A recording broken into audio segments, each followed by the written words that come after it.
নমস্কার গাইজ, নতুন ব্লগে স্বাগত সবাইকে। তো আজকে ছিল সেই তারিখ, যেহেতু 6 মাস পর মাকে আর কি চেক আপের জন্য রেখেছিল, তাই জন্য গেছিলাম।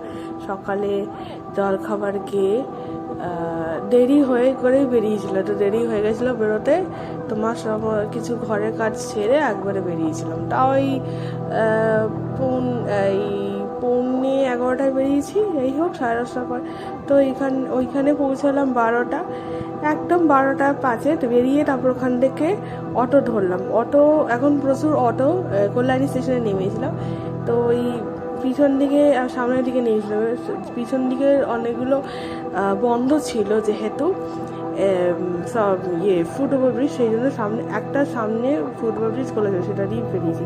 তারপরে এই যে এইমসের গেলাম। এটা সেই 25শে ফেব্রুয়ারিতে উদ্বোধন হয়েছিল সেই এইমসে গেছিলাম।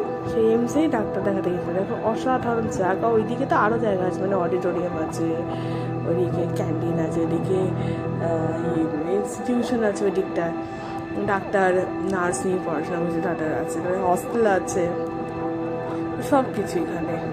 বেশ বড় ভালো জায়গা। আর এই জায়গাটা কি হবে না হবে সেই জায়গাটা তো করে গেছি। যাই হোক, তারপরে লিফটে উঠলাম।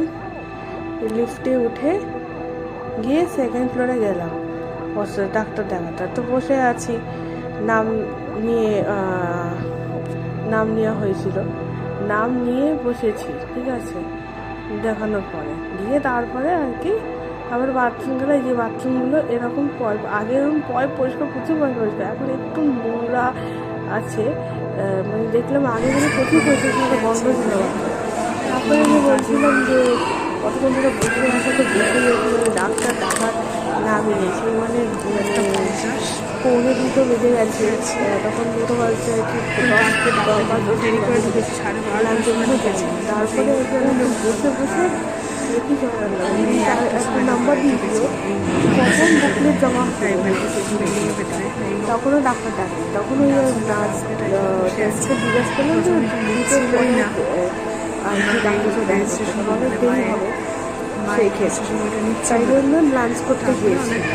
বাইরে একটা কথা বলি, যে ডাক্তার সেটা বলে যে ডাক্তার দেখানোর পরে বলেছিল যে টিউমারটা যদি ছোটো থাকে তাহলে অপারেশন হবে, যদি বড় হয় তাহলে অপারেশন হবে। সেটার তারিখ এখন অব্দি দেয়নি। তো ইউএসজি ডাক্তার করতে দিয়েছিল, সেই জন্য আর কি বলে দিলাম কী হয়, তারপর দেখাই, রিপোর্টটা আসলে দেখতে হবে কী হবে না।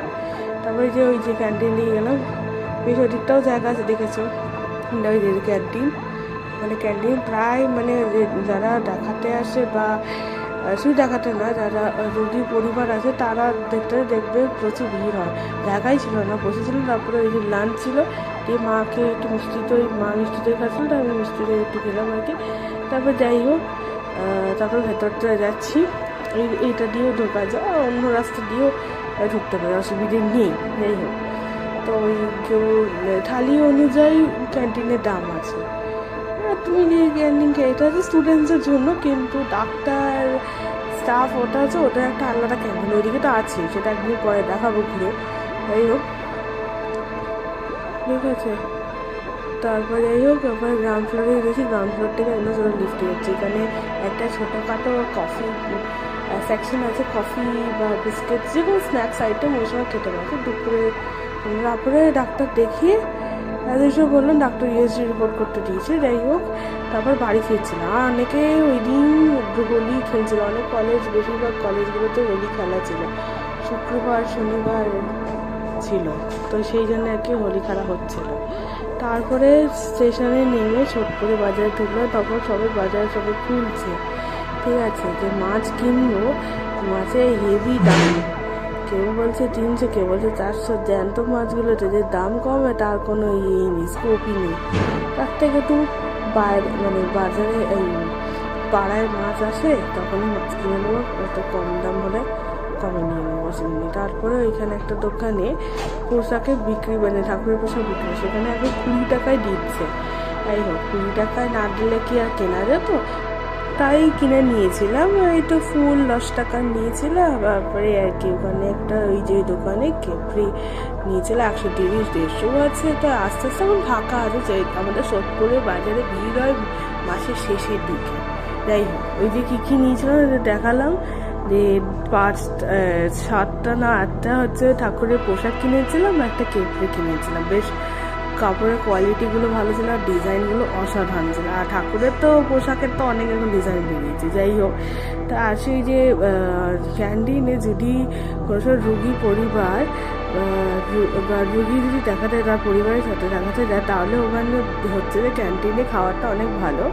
সত্যি কথা বলতে, তুমি একবারে যদি খাবার না পেট ভরে তাহলে আরেকবার খাবার নিতে পারো, কিন্তু মাছ বা মাংস বা ডিম বা কোনো সবজি কিন্তু একবারই পাবে থালির যেটা।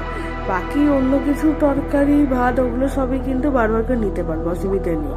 যাই হোক, আর রাত্রিরে একটু হালকার মধ্যে হয়েছিল, তো বোয়াল মাছের তরকারি, একটু সজনে ডাঁটা আলু দিয়ে ঝোল হয়েছিল। That's it. যদি ভালো লেগে তাহলে লাইক, শেয়ার, কমেন্ট, সাবস্ক্রাইব।